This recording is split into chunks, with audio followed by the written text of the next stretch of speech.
ಓಂ ಶಾಂತಿ. ಮುರಳಿಯ ದಿನಾಂಕ 24/9. ಬಾಬೋರ ಮಹಾವಾಕ್ಯಗಳು. ಬಾಬಾ ತಿಳಿಸ್ಕೊಡ್ತಾ ಇದ್ದಾರೆ, ಮಧುರ ಮಕ್ಕಳೇ, ನೀವು ಎಷ್ಟು ಸಮಯ ತಂದೆಯ ನೆನಪಿನಲ್ಲಿ ಇರುತ್ತೀರೋ ಅಷ್ಟು ಸಮಯ ಸಂಪಾದನೆಯೇ ಸಂಪಾದನೆ ಇದೆ. ನೆನಪಿನಿಂದಲೇ ನೀವು ತಂದೆಯ ಸಮೀಪ ಬರುತ್ತಾ ಹೋಗುತ್ತೀರಿ. ಪ್ರಶ್ನೆ: ಯಾವ ಮಕ್ಕಳು ನೆನಪಿನಲ್ಲಿ ಇರುವುದಿಲ್ಲವೋ ಅವರಿಗೆ ಯಾವ ಮಾತಿನಲ್ಲಿ ಸಂಕೋಚವಾಗುತ್ತದೆ? ಬಾಬಾ ತಿಳಿಸ್ತಾರೆ, ತಮ್ಮ ಚಾರ್ಟ್ ಅನ್ನ ಇಡುವುದು ಅವರಿಗೆ ನಾಚಿಕೆ ಆಗುತ್ತದೆ. ನಾವು ಸತ್ಯವನ್ನು ಬರೆದರೆ ತಂದೆಯು ಏನು ಹೇಳುವರು ಎಂದು ತಿಳಿಯುತ್ತಾರೆ. ಆದರೆ ಸತ್ಯವಾದ ಚಾರ್ಟ್ ಅನ್ನ ಬರೆಯುವುದರಲ್ಲಿಯೇ ಮಕ್ಕಳ ಕಲ್ಯಾಣವಿದೆ. ಚಾರ್ಟ್ ಬರೆಯುವುದರಲ್ಲಿ ಬಹಳ ಲಾಭವಿದೆ. ಆದ್ದರಿಂದ ತಂದೆಯು ತಿಳಿಸುತ್ತಾರೆ, ಮಕ್ಕಳೇ, ಇದರಲ್ಲಿ ಸಂಕೋಚ ಪಡಬೇಡಿ. ಓಂ ಶಾಂತಿ. ಆತ್ಮಿಕ ತಂದೆಯು ಆತ್ಮಿಕ ಮಕ್ಕಳಿಗೆ ತಿಳಿಸ್ತಾರೆ, ಈಗ ನೀವು ಮಕ್ಕಳು 15 ನಿಮಿಷಕ್ಕೆ ಮೊದಲೇ ಬಂದು ಇಲ್ಲಿ ತಂದೆಯ ನೆನಪಿನಲ್ಲಿ ಕುಳಿತಿದ್ದೀರಿ. ಈಗ ಮತ್ಯಾವುದೇ ಕೆಲಸವಂತೂ ಇಲ್ಲ. ತಂದೆಯ ನೆನಪಿನಲ್ಲಿಯೇ ಬಂದು ಕುಳಿತುಕೊಳ್ಳುತ್ತೀರಿ. ಭಕ್ತಿ ಮಾರ್ಗದಲ್ಲಂತೂ ತಂದೆಯ ಪರಿಚಯ ಇರೋದಿಲ್ಲ. ಇಲ್ಲಿ ತಂದೆಯ ಪರಿಚಯ ಸಿಕ್ಕಿದೆ ಮತ್ತು ತಂದೆ ತಿಳಿಸ್ತಾರೆ, ನನ್ನೊಬ್ಬನನ್ನೇ ನೆನಪು ಮಾಡಿ. ನಾನಂತೂ ಎಲ್ಲ ಮಕ್ಕಳ ತಂದೆಯಾಗಿದ್ದೇನೆ. ತಂದೆಯನ್ನ ನೆನಪು ಮಾಡುವುದರಿಂದ ಆಸ್ತಿಯು ತಾನಾಗಿಯೇ ನೆನಪು ಬರಬೇಕು. ನೀವು ಚಿಕ್ಕ ಮಕ್ಕಳಂತೂ ಅಲ್ಲವೇ? ಬಲೆ ನಾನು 5 ತಿಂಗಳಿನ ಮಗು ಅಥವಾ 2 ತಿಂಗಳಿನ ಮಗುವಾಗಿದ್ದೇನೆ ಎಂದು ಬರೆಯುತ್ತಾರೆ. ಆದರೆ ನಿಮ್ಮ ಕರ್ಮ ಇಂದ್ರಿಯಗಳಂತೂ ದೊಡ್ಡದಾಗಿವೆ. ಆದ್ದರಿಂದ ತಂದೆ ತಿಳಿಸ್ತಾರೆ, ಮಕ್ಕಳೇ, ಇಲ್ಲಿ ತಂದೆ ಮತ್ತು ಆಸ್ತಿಯ ನೆನಪಿನಲ್ಲಿ ಕುಳಿತುಕೊಳ್ಳಬೇಕು. ನಿಮಗೆ ಗೊತ್ತಿದೆ, ನಾವು ನರನಿಂದ ನಾರಾಯಣರಾಗುವ ಪುರುಷಾರ್ಥದಲ್ಲಿ ತತ್ಪರರಾಗಿದ್ದೇವೆ ಅಥವಾ ಸ್ವರ್ಗದಲ್ಲಿ ಹೋಗುವುದಕ್ಕಾಗಿ ಪುರುಷಾರ್ಥ ಮಾಡುತ್ತಿದ್ದೇವೆ. ಅಂದಾಗ ನಾವು ಇಲ್ಲಿ ಉಳಿದಂತೆ ಎಷ್ಟು ಸಮಯ ನೆನಪು ಮಾಡಿದೆವು ಎಂಬುದನ್ನು ಮಕ್ಕಳು ಬರೆದುಕೊಳ್ಳಬೇಕು. ಬರೆಯುವುದರಿಂದ ಪ್ರತಿಯೊಬ್ಬರೂ ಎಷ್ಟು ಸಮಯ ನೆನಪಿನಲ್ಲಿ ಇರುತ್ತಾರೆ ಎಂದು ತಂದೆಗೆ ಗೊತ್ತಿರುತ್ತದೆ ಎಂದು ಸುಮ್ಮನಿರುವುದಲ್ಲ.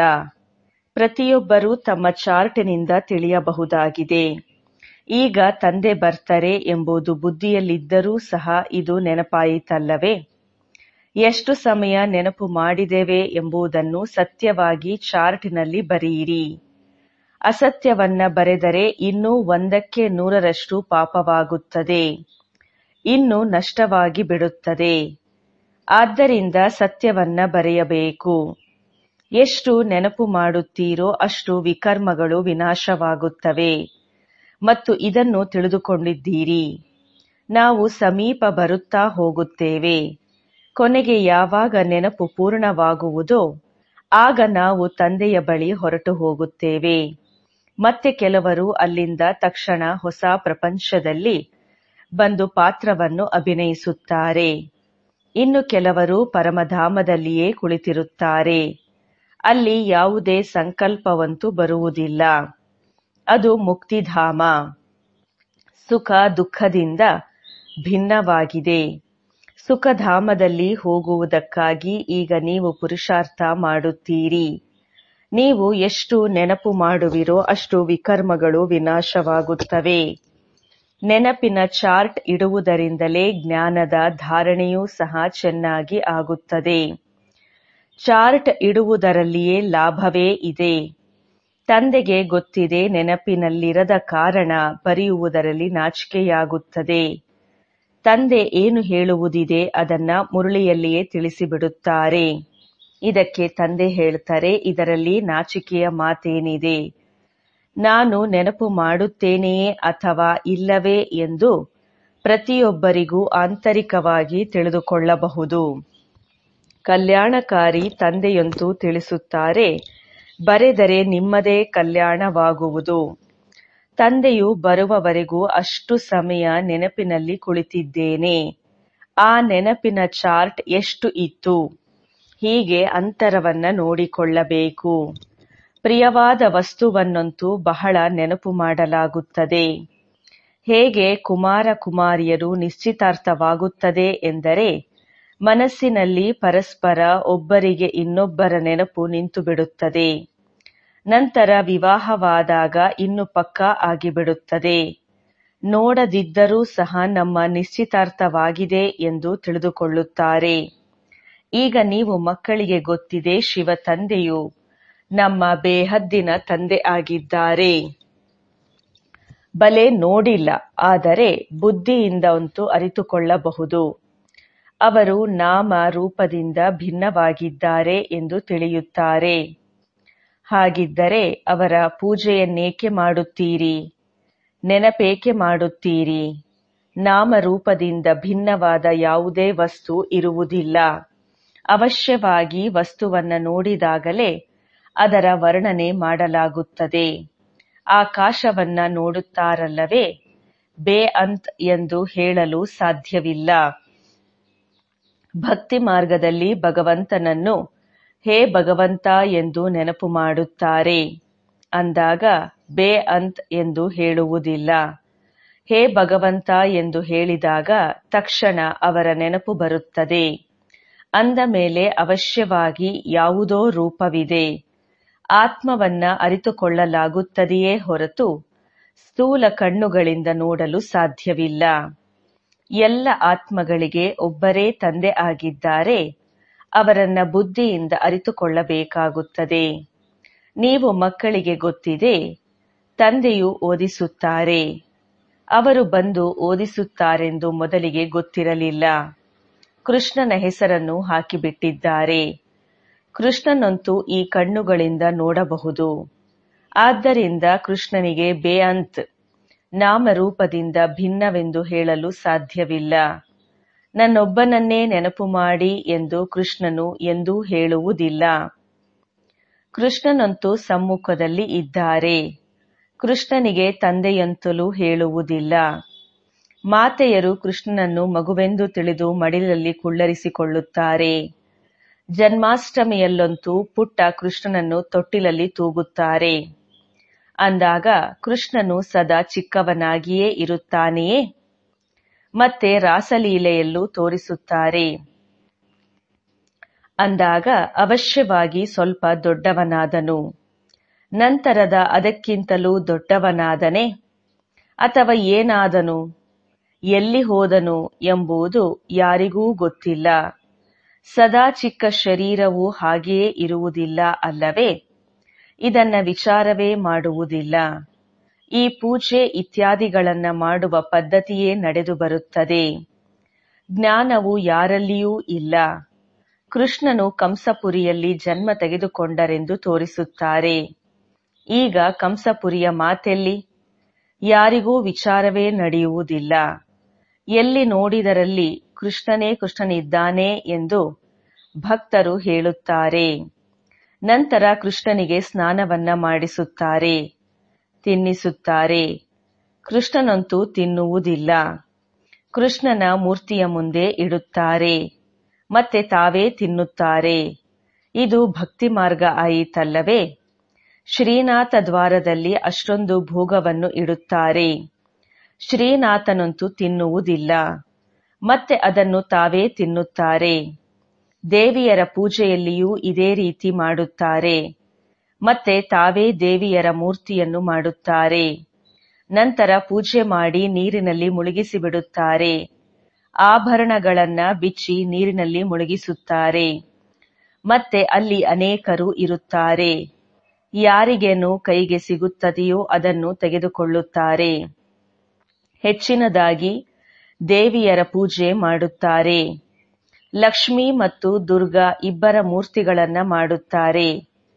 ದೊಡ್ಡ ತಾಯಿ ಬ್ರಹ್ಮ ಇಲ್ಲಿ ಕುಳಿತಿದ್ದಾರಲ್ಲವೇ? ಇವರಿಗೆ ಬ್ರಹ್ಮಪುತ್ರನೆಂದು ಹೇಳುತ್ತಾರೆ. ತಿಳಿಯುತ್ತಾರಲ್ಲವೇ? ಈ ಜನ್ಮ ಮತ್ತು ಭವಿಷ್ಯದ ರೂಪದ ಪೂಜೆ ಮಾಡುತ್ತಿದ್ದಾರೆ. ಎಷ್ಟು ವಿಚಿತ್ರವಾದ ನಾಟಕವಾಗಿದೆ. ಇಂತಿಂತಹ ಮಾತುಗಳು ಶಾಸ್ತ್ರಗಳಲ್ಲಿ ಬರುವುದಿಲ್ಲ. ಇದು ಪ್ರತ್ಯಕ್ಷ ಚಟುವಟಿಕೆಯಾಗಿದೆ. ನೀವು ಮಕ್ಕಳಿಗೆ ಈಗ ಜ್ಞಾನ ಇದೆ. ಎಲ್ಲದಕ್ಕಿಂತ ಹೆಚ್ಚಿನದಾಗಿ ಆತ್ಮಗಳ ಚಿತ್ರಗಳನ್ನ ಮಾಡಿದ್ದಾರೆ. ರುದ್ರ ಯಜ್ಞವನ್ನು ರಚಿಸಿದಾಗ ಲಕ್ಷಾಂತರ ಸಾಲಿಗ್ರಾಮಗಳನ್ನ ಮಾಡುತ್ತಾರೆ. ಎಂದು ಲಕ್ಷಾಂತರ ದೇವಿಯರ ಚಿತ್ರವನ್ನ ಮಾಡುವುದಿಲ್ಲ. ದೇವಿಯರಂತೂ ಎಷ್ಟು ಮಂದಿ ಪೂಜಾರಿಗಳಾಗಿರುತ್ತಾರೆಯೋ ಅಷ್ಟು ಮಂದಿ ದೇವಿಯರನ್ನ ಮಾಡುತ್ತಾರೆ. ಆದರೆ ಸಾಲಿಗ್ರಾಮಗಳನ್ನಂತೂ ಒಂದೇ ಸಮಯದಲ್ಲಿ ಲಕ್ಷಾಂತರ ಸಾಲಿಗ್ರಾಮಗಳನ್ನ ಮಾಡುತ್ತಾರೆ. ಹೇಗೆ ದೇವಿಯರ ಪೂಜೆಯು ನಿಗದಿತ ಸಮಯದಲ್ಲಿ ಆಗುತ್ತದೆ. ಆದರೆ ಸಾಲಿಗ್ರಾಮಗಳಿಗೆ ಯಾವುದೇ ನಿಗದಿಯಾದ ದಿನ ಇರುವುದಿಲ್ಲ. ಯಾವುದೇ ಮುಹೂರ್ತ ಇರುವುದಿಲ್ಲ. ವ್ಯಾಪಾರಿಗಳಿಗೆ ರುದ್ರ ಅಥವಾ ಸಾಲಿಗ್ರಾಮಗಳನ್ನು ರಚಿಸಬೇಕೆಂದು ವಿಚಾರ ಬಂದಾಗ ಬ್ರಾಹ್ಮಣರನ್ನು ಕರೆಸುತ್ತಾರೆ. ಒಬ್ಬ ತಂದೆಗೆ ರುದ್ರನೆಂದು ಹೇಳಲಾಗುತ್ತದೆ. ಮತ್ತೆ ಅವರ ಜೊತೆ ಅನೇಕ ಸಾಲಿಗ್ರಾಮಗಳನ್ನು ಮಾಡುತ್ತಾರೆ. ಇಷ್ಟು ಸಾಲಿಗ್ರಾಮಗಳನ್ನ ಮಾಡಿ ಎಂದು ವ್ಯಾಪಾರಿಗಳು ಹೇಳುತ್ತಾರೆ. ಅದಕ್ಕೆ ಯಾವುದೇ ತಿಥಿ ತಾರೀಖ್ ನಿಗದಿ ಇರುವುದಿಲ್ಲ. ಶಿವ ಜಯಂತಿಯಂದೇ ರುದ್ರಪೂಜೆ ಮಾಡುತ್ತಾರೆಂದೂ ಅಲ್ಲ. ಬಹಳ ಮಟ್ಟಿಗೆ ಶುಭ ದಿನದಂದು ಬೃಹಸ್ಪತಿಯನ್ನ ಇಡುತ್ತಾರೆ. ದೀಪಾವಳಿಯಂದು ಲಕ್ಷ್ಮಿಯ ಚಿತ್ರವನ್ನ ತಟ್ಟೆಯಲ್ಲಿ ಇಟ್ಟು ಅವರ ಪೂಜೆ ಮಾಡುತ್ತಾರೆ. ನಂತರ ಪ್ರತಿಷ್ಠಾಪಿಸುತ್ತಾರೆ. ಅವರು ಮಹಾಲಕ್ಷ್ಮಿಯಾಗಿದ್ದಾರೆ. ಇಬ್ಬರಿದ್ದಾರಲ್ಲವೇ? ಮನುಷ್ಯರು ಈ ಮಾತುಗಳನ್ನ ಅರಿತುಕೊಂಡಿಲ್ಲ. ಲಕ್ಷ್ಮಿಗೆ ಹಣ ಎಲ್ಲಿಂದ ಸಿಗುತ್ತದೆ? ದಂಪತಿಗಳು ಬೇಕಲ್ಲವೇ? ಅಂದಾಗ ಈ ಲಕ್ಷ್ಮೀನಾರಾಯಣರು ದಂಪತಿಯಾಗಿದ್ದಾರೆ. ಆದ್ದರಿಂದ ಇದಕ್ಕೆ ಮಹಾಲಕ್ಷ್ಮಿ ಎಂದು ಹೆಸರಿಟ್ಟು ಬಿಡುತ್ತಾರೆ. ಯಾವಾಗ ದೇವಿಯಾದರೂ ಮಹಾಲಕ್ಷ್ಮಿಯು ಯಾವಾಗ ಇದ್ದು ಹೋದರೂ ಇವೆಲ್ಲ ಮಾತುಗಳನ್ನು ಮನುಷ್ಯರು ಅರಿತುಕೊಂಡಿಲ್ಲ. ಈಗ ನಿಮಗೆ ತಂದೆಯು ಕುಳಿತು ತಿಳಿಸುತ್ತಾರೆ. ನಿಮ್ಮಲ್ಲಿಯೂ ಎಲ್ಲರಿಗೆ ಏಕರಸವಾಗಿ ಧಾರಣೆ ಆಗುವುದಿಲ್ಲ. ತಂದೆಯು ಇಷ್ಟೆಲ್ಲವನ್ನ ತಿಳಿಸಿದ ನಂತರವೂ ಹೇಳುತ್ತಾರೆ, ಶಿವ ತಂದೆಯ ನೆನಪಿದೆಯೇ? ಆಸ್ತಿಯ ನೆನಪಿದೆಯೇ? ಮೂಲ ಮಾತೇ ಇದಾಗಿದೆ. ಭಕ್ತಿ ಮಾರ್ಗದಲ್ಲಿ ಎಷ್ಟೊಂದು ಹಣವನ್ನ ವ್ಯರ್ಥ ಮಾಡುತ್ತಾರೆ. ಇಲ್ಲಿ ನಿಮ್ಮದು ಒಂದು ಪೈಸವೂ ವ್ಯರ್ಥವಾಗುವುದಿಲ್ಲ. ನೀವು ಧನವಂತರಾಗುವುದಕ್ಕಾಗಿಯೇ ಸರ್ವೀಸ್ ಮಾಡುತ್ತೀರಿ. ಭಕ್ತಿ ಮಾರ್ಗದಲ್ಲಂತೂ ಬಹಳಷ್ಟು ಹಣವನ್ನ ಖರ್ಚು ಮಾಡುತ್ತಾರೆ. ಬಡವರಾಗಿ ಬಿಡುತ್ತಾರೆ. ಎಲ್ಲವೂ ಮಣ್ಣು ಪಾಲಾಗಿ ಬಿಡುತ್ತದೆ. ಎಷ್ಟೊಂದು ಅಂತರವಿದೆ. ಈ ಸಮಯದಲ್ಲಿ ಏನೆಲ್ಲವನ್ನು ಮಾಡುತ್ತಾರೆಯೋ ಅದನ್ನ ಈಶ್ವರಿಯ ಸೇವೆಯಲ್ಲಿ ಶಿವ ತಂದೆಗೆ ಕೊಡುತ್ತೀರಿ. ಶಿವ ತಂದೆಯಂತೂ ತಿನ್ನುವುದಿಲ್ಲ. ನೀವೇ ತಿನ್ನುತ್ತೀರಿ. ನೀವು ಬ್ರಾಹ್ಮಣರು ಮಧ್ಯದಲ್ಲಿ ನಿಮಿತ್ತರಾಗಿದ್ದೀರಿ. ನೀವು ಬ್ರಹ್ಮನಿಗೆ ಕೊಡುವುದಿಲ್ಲ. ಶಿವ ತಂದೆಗೆ ಕೊಡುತ್ತೀರಿ. ಬಾಬಾ ತಮಗಾಗಿ ವಸ್ತ್ರಗಳನ್ನು ತಂದಿದ್ದೇವೆ ಎಂದು ಹೇಳುತ್ತಾರೆ. ಅದಕ್ಕೆ ತಂದೆ ತಿಳಿಸುತ್ತಾರೆ, ಈ ಬ್ರಹ್ಮರವರಿಗೆ ಕೊಡುವುದರಿಂದ ನಿಮ್ಮದೇನೂ ಜಮಾ ಆಗುವುದಿಲ್ಲ. ಬ್ರಹ್ಮ ತಂದೆ ಹೇಳ್ತಾರೆ, ನೀವು ನನ್ನನ್ನ ನೆನಪು ಮಾಡಬೇಡಿ. ಶಿವ ತಂದೆಗೆ ಕೊಡ್ತೀರೆಂದ್ರೆ ಆಗ ಅದು ಜಮಾ ಆಗತ್ತೆ. ಮತ್ತೆ ಇದಂತೂ ನಿಮಗೆ ಗೊತ್ತಿದೆ, ಬ್ರಾಹ್ಮಣರು ಶಿವ ತಂದೆಯ ಖಜಾನೆಯಿಂದಲೇ ಪಾಲನೆ ಪಡೆಯುತ್ತಾರೆ. ಏನನ್ನ ಕಳುಹಿಸಲಿ ಎಂದು ಈ ಬ್ರಹ್ಮರವರನ್ನ ಕೇಳುವ ಅವಶ್ಯಕತೆ ಇಲ್ಲ. ಇವರಂತೂ ತೆಗೆದುಕೊಳ್ಳುವುದಿಲ್ಲ. ಒಂದು ವೇಳೆ ಕೊಡುವಾಗ ಬ್ರಹ್ಮ ಬಾಬಾರವರನ್ನ ನೆನಪು ಮಾಡಿದರೆ ನಿಮ್ಮದಂತೂ ಜಮಾ ಆಗುವುದಿಲ್ಲ. ಈ ಬ್ರಹ್ಮ ಬಾಬಾರವರು ಸದಾ ಶಿವ ತಂದೆಯ ಖಜಾನೆಯಿಂದಲೇ ತೆಗೆದುಕೊಳ್ಳಬೇಕಾಗಿದೆ. ಅಂದ ಮೇಲೆ ಶಿವ ತಂದೆಯ ನೆನಪೇ ಬರುತ್ತದೆ. ನಿಮ್ಮ ವಸ್ತುಗಳನ್ನು ಏಕೆ ತೆಗೆದುಕೊಳ್ಳುತ್ತಾರೆ? ಬಿಕೆಗಳಿಗೆ ಕೊಡುವುದೂ ತಪ್ಪಾಗಿದೆ. ತಂದೆ ತಿಳಿಸುತ್ತಾರೆ, ನೀವು ಯಾರಿಂದಾದರೂ ವಸ್ತುಗಳನ್ನ ತೆಗೆದುಕೊಂಡು ಉಪಯೋಗಿಸುತ್ತೀರಿ ಎಂದರೆ ಅವರ ನೆನಪೇ ಬರುತ್ತಿರುತ್ತದೆ. ಚಿಕ್ಕ ಪುಟ್ಟ ವಸ್ತುವಿಗೆ ಇದು ಅನ್ವಯಿಸುವುದಿಲ್ಲ. ಒಳ್ಳೆಯ ವಸ್ತುವಾಗಿದ್ದರೆ ಇಂತಹವರು ಇದನ್ನು ಕೊಟ್ಟರೆಂದು ಹೆಚ್ಚಿನದಾಗಿ ನೆನಪು ತರಿಸುತ್ತದೆ. ಅವರದೇನೂ ಜಮಾ ಆಗುವುದಿಲ್ಲ ಅಂದಾಗ ನಷ್ಟವಾಯಿತು ಅಲ್ಲವೇ? ಶಿವ ತಂದೆಯು ತಿಳಿಸುತ್ತಾರೆ, ನನ್ನೊಬ್ಬನನ್ನೇ ನೆನಪು ಮಾಡಿ. ನನಗೆ ವಸ್ತ್ರ ಇತ್ಯಾದಿಗಳ ಅವಶ್ಯಕತೆ ಇಲ್ಲ. ವಸ್ತ್ರ ಇತ್ಯಾದಿ ಮಕ್ಕಳಿಗೆ ಬೇಕು. ಅದನ್ನ ಶಿವ ತಂದೆಯ ಖಜಾನೆಯಿಂದ ಉಪಯೋಗಿಸುತ್ತಾರೆ. ನನಗಂತೂ ನನ್ನದೇ ಆದ ಶರೀರವಿಲ್ಲ. ಶಿವ ತಂದೆಯ ಖಜಾನೆಯಿಂದ ತೆಗೆದುಕೊಳ್ಳಲು ಹಕ್ಕುದಾರರಾಗಿದ್ದಾರೆ. ರಾಜ್ಯ ಭಾಗ್ಯಕ್ಕೂ ಹಕ್ಕುದಾರರಾಗಿದ್ದಾರೆ. ಬಾಬಾ ತಿಳಿಸ್ತಾರೆ, ಎಷ್ಟು ಹೆಚ್ಚು ಸೇವೆ ಅಷ್ಟು ಹೆಚ್ಚಿನ ಸಂಪಾದನೆಯಾಗುವುದು. ಶಿವ ತಂದೆಯ ಭಂಡಾರದಿಂದಲೇ ತಿನ್ನುತ್ತೀರಿ, ಕುಡಿಯುತ್ತೀರಿ. ಅವರಿಗೆ ಕೊಡುವುದಿಲ್ಲವೆಂದರೆ ನಿಮಗೆ ಜಮಾ ಆಗುವುದಿಲ್ಲ. ಶಿವ ತಂದೆಗೆ ಕೊಡಲಾಗುತ್ತದೆ. ಬಾಬಾ ತಮ್ಮಿಂದ ಭವಿಷ್ಯ 21 ಜನ್ಮಗಳಿಗಾಗಿ ಪದುಮಾಪತಿ ಆಗುತ್ತೇವೆ. ಹಣವಂತೂ ಸಮಾಪ್ತಿಯಾಗುತ್ತದೆ. ಆದ್ದರಿಂದ ಸಮರ್ಥರಿಗೆ ನಾವು ಕೊಡುತ್ತೇವೆ. ತಂದೆಯು ಸಮರ್ಥರಾಗಿದ್ದಾರೆ ಅಲ್ಲವೇ? ಅವರು 21 ಜನ್ಮಗಳಿಗಾಗಿ ಕೊಡುತ್ತಾರೆ. ಪರೋಕ್ಷವಾಗಿಯೂ ಈಶ್ವರಾರ್ಥವಾಗಿಯೂ ಕೊಡುತ್ತಾರಲ್ಲವೇ? ಪರೋಕ್ಷವಾಗಿ ಇಷ್ಟು ಸಮರ್ಥತೆ ಇಲ್ಲ. ಈಗಂತೂ ಬಹಳ ಸಮರ್ಥವಾಗಿದ್ದಾರೆ, ಏಕೆಂದರೆ ಸಮ್ಮುಖದಲ್ಲಿ ಇದ್ದಾರೆ. ಈ ಸಮಯಕ್ಕಾಗಿ ಅವರು ವಿಶ್ವದ ಸರ್ವಶಕ್ತಿವಂತನಾಗಿದ್ದಾರೆ. ಈಶ್ವರಾರ್ಥವಾಗಿ ಏನಾದರೂ ದಾನ ಪುಣ್ಯ ಮಾಡುತ್ತಾರೆ ಎಂದರೆ ಅಲ್ಪ ಕಾಲಕ್ಕಾಗಿ ಸಿಕ್ಕಿಬಿಡುತ್ತದೆ. ಇಲ್ಲಂತೂ ತಂದೆಯು ನಿಮಗೆ ತಿಳಿಸುತ್ತಾರೆ, ನಾನು ಸಮ್ಮುಖದಲ್ಲಿ ಇದ್ದೇನೆ, ನಾನೇ ಕೊಡುವವನಾಗಿದ್ದೇನೆ. ಈ ಬ್ರಹ್ಮರವರೂ ಸಹ ಶಿವ ತಂದೆಗೆ ಎಲ್ಲವನ್ನ ಕೊಟ್ಟು ಇಡೀ ವಿಶ್ವದ ರಾಜ್ಯ ಭಾಗ್ಯವನ್ನ ತೆಗೆದುಕೊಂಡರಲ್ಲವೇ? ಇದೂ ಸಹ ನಿಮಗೆ ಗೊತ್ತಿದೆ. ಈ ವ್ಯಕ್ತವೇ ಅವ್ಯಕ್ತ ರೂಪದಲ್ಲಿ ಸಾಕ್ಷಾತ್ಕಾರವಾಗುತ್ತದೆ. ಇದರಲ್ಲಿ ಶಿವ ತಂದೆಯು ಬಂದು ಮಕ್ಕಳೊಂದಿಗೆ ಮಾತನಾಡುತ್ತಾರೆ. ಬಾಬಾ ತಿಳಿಸ್ತಾರೆ, ನಾವು ಮನುಷ್ಯರಿಂದ ತೆಗೆದುಕೊಳ್ಳುತ್ತೇವೆಂದು ಎಂದಿಗೂ ವಿಚಾರದಲ್ಲಿ ಬರಬಾರದು.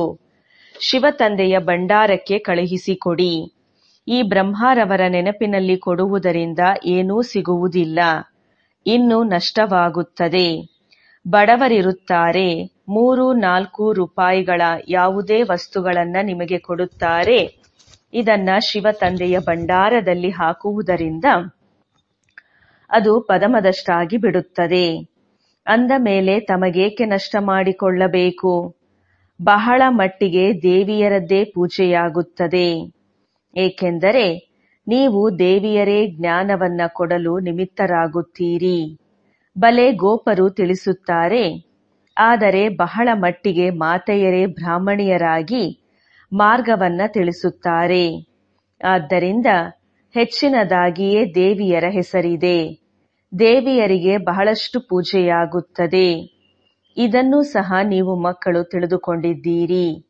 ಅರ್ಧ ಕಲ್ಪ ನಾವು ಪೂಜ್ಯರಾಗಿದ್ದೆವು. ಮೊದಲು ಪೂರ್ಣ ಪೂಜ್ಯರಾಗಿದ್ದೆವು, ನಂತರ ಅರ್ಧ ಪೂಜ್ಯರು. ಏಕೆಂದರೆ 2 ಕಲೆಗಳು ಕಡಿಮೆಯಾಗಿ ಬಿಡುತ್ತವೆ. ತ್ರೇತಾಯುಗದಲ್ಲಿ ರಾಮರಾಜ್ಯವೆಂದು ಹೇಳುತ್ತಾರೆ. ಮನುಷ್ಯರು ಲಕ್ಷಾಂತರ ವರ್ಷಗಳೆಂದು ಹೇಳುತ್ತಾರೆ. ಇದರಿಂದ ಲೆಕ್ಕವೇ ಸಿಗದಂತಾಗಿ ಬಿಡುತ್ತದೆ. ಭಕ್ತಿ ಮಾರ್ಗದವರ ಬುದ್ಧಿಗೂ ಮತ್ತು ನಮ್ಮ ಬುದ್ಧಿಗೂ ಹಗಲು ರಾತ್ರಿಯ ಅಂತರ ಇದೆ. ನೀವು ಈಶ್ವರಿಯ ಬುದ್ಧಿಯವರಾಗಿದ್ದೀರಿ, ಅವರು ರಾವಣನ ಬುದ್ಧಿಯವರಾಗಿದ್ದಾರೆ.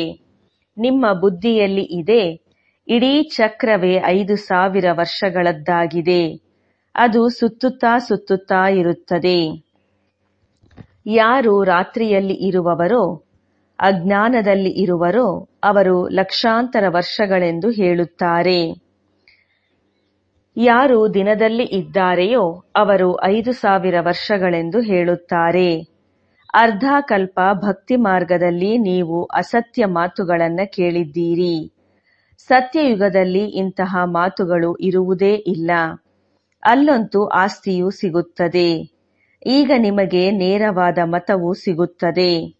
ಶ್ರೀಮದ್ ಭಗವದ್ಗೀತೆ ಆಗಿದೆ ಅಲ್ಲವೇ? ಮತ್ಯಾವುದೇ ಶಾಸ್ತ್ರದಲ್ಲಿ ಶ್ರೀಮತ್ ಎನ್ನುವ ಹೆಸರಿಲ್ಲ. ಪ್ರತಿ 5000 ವರ್ಷಗಳ ನಂತರ ಈ ಪುರುಷೋತ್ತಮ ಸಂಗಮಯುಗ ಗೀತಾಯುಗ ಬರುತ್ತದೆ. ಲಕ್ಷಾಂತರ ವರ್ಷಗಳ ಮಾತಾಗಿರಲು ಸಾಧ್ಯವಿಲ್ಲ. ಯಾರೇ ಬರಲಿ ಅವರನ್ನ ಸಂಗಮಯುಗದ ಚಿತ್ರದ ಬಳಿ ಕರೆದುಕೊಂಡು ಹೋಗಿ ಬೇಹದ್ದಿನ ತಂದೆಯು ರಚಯಿತ ಅರ್ಥಾತ್ ತನ್ನ ಮತ್ತು ರಚನೆಯ ಪೂರ್ಣ ಪರಿಚಯವನ್ನ ಕೊಟ್ಟಿದ್ದಾರೆ. ಆದರೂ ಮತ್ತೆ ತಿಳಿಸುತ್ತಾರೆ. ಒಳ್ಳೆಯದು. ತಂದೆಯನ್ನ ನೆನಪು ಮಾಡಿ ಪೂರ್ಣ ಪರಿಚಯವನ್ನ ಕೊಟ್ಟಿದ್ದಾರೆ.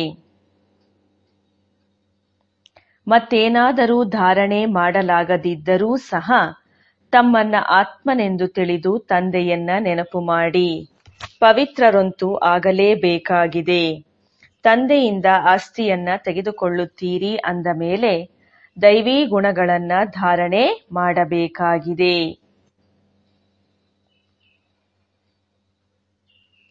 ಒಳ್ಳೆಯದು. ಮಧುರಾತಿ ಮಧುರ ಅಗಲಿ ಹೋಗಿ ಮರಳಿ ಸಿಕ್ಕಿರುವಂತಹ ಮಕ್ಕಳ ಪ್ರತಿ ಮಾತಾಪಿತಾ ಬಾಪ್ ದಾದಾರವರ ನೆನಪು, ಪ್ರೀತಿ ಹಾಗೂ ನಮಸ್ತೆ. ಆತ್ಮಿಕ ಮಕ್ಕಳಿಗೆ ಆತ್ಮಿಕ ತಂದೆಯ ನೆನಪು, ಪ್ರೀತಿ ಹಾಗೂ ನಮಸ್ತೆ. ಧಾರಣೆಗೋಸ್ಕರ ಮುಖ್ಯ ಸಾರದಲ್ಲಿ 21 ಜನ್ಮಗಳಿಗಾಗಿ ಪದುಮಗಳ ಸಂಪಾದನೆಯನ್ನ ಜಮಾ ಮಾಡಿಕೊಳ್ಳಬೇಕು. ಡೈರೆಕ್ಟ್ ಈಶ್ವರೀಯ ಸೇವೆಯಲ್ಲಿ ಎಲ್ಲವನ್ನ ಸಫಲ ಮಾಡಿಕೊಳ್ಳಬೇಕಾಗಿದೆ. ನಿಮಿತ್ತರಾಗಿ ಶಿವ ತಂದೆಯ ಹೆಸರಿನ ಮೇಲೆ ಸೇವೆ ಮಾಡಬೇಕಾಗಿದೆ. ನೆನಪಿನಲ್ಲಿ ಎಷ್ಟು ಸಮಯ ಕುಳಿತುಕೊಳ್ಳುತ್ತೀರೋ ಅಷ್ಟು ಬುದ್ಧಿ ಎಲ್ಲೆಲ್ಲಿಗೆ ಹೋಯಿತೆಂದು ಪರಿಶೀಲನೆ ಮಾಡಿಕೊಳ್ಳಬೇಕಾಗಿದೆ. ತಮ್ಮ ಸತ್ಯವಾದ ಲೆಕ್ಕವನ್ನಿಡಬೇಕಾಗಿದೆ. ನರನಿಂದ ನಾರಾಯಣರಾಗಲು ತಂದೆ ಮತ್ತು ಆಸ್ತಿಯನ್ನ ನೆನಪು ಮಾಡಬೇಕಾಗಿದೆ. ವರದಾನ: ವಿಸ್ಮೃತಿಯ ಪ್ರಪಂಚದಿಂದ ಹೊರಬಂದು ಸ್ಮೃತಿ ಸ್ವರೂಪರಾಗಿರುತ್ತಾ ಹೀರೋ ಪಾತ್ರ ಅಭಿನಯಿಸುವಂತಹ ವಿಶೇಷ ಆತ್ಮ ಆಗಿರಿ. ಈ ಸಂಗಮಯುಗ ಸ್ಮೃತಿಯ ಯುಗವಾಗಿದೆ ಮತ್ತು ಕಲಿಯುಗ ವಿಸ್ಮೃತಿಯ ಯುಗವಾಗಿದೆ.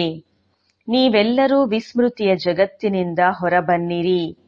ಯಾರು ಸ್ಮೃತಿ ಸ್ವರೂಪರಾಗಿದ್ದಾರೆ ಅವರೇ ಹೀರೋ ಪಾತ್ರ ಅಭಿನಯಿಸುವಂತಹ ವಿಶೇಷ ಆತ್ಮರಾಗಿದ್ದಾರೆ.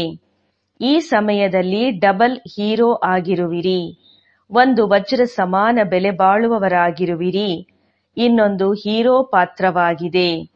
ಆದ್ದರಿಂದ ಈ ಹೃದಯದ ಗೀತೆ ಸದಾ ನುಡಿಯುತ್ತಿರಲಿ. ವಾಹ್, ನನ್ನ ಶ್ರೇಷ್ಠ ಭಾಗ್ಯ.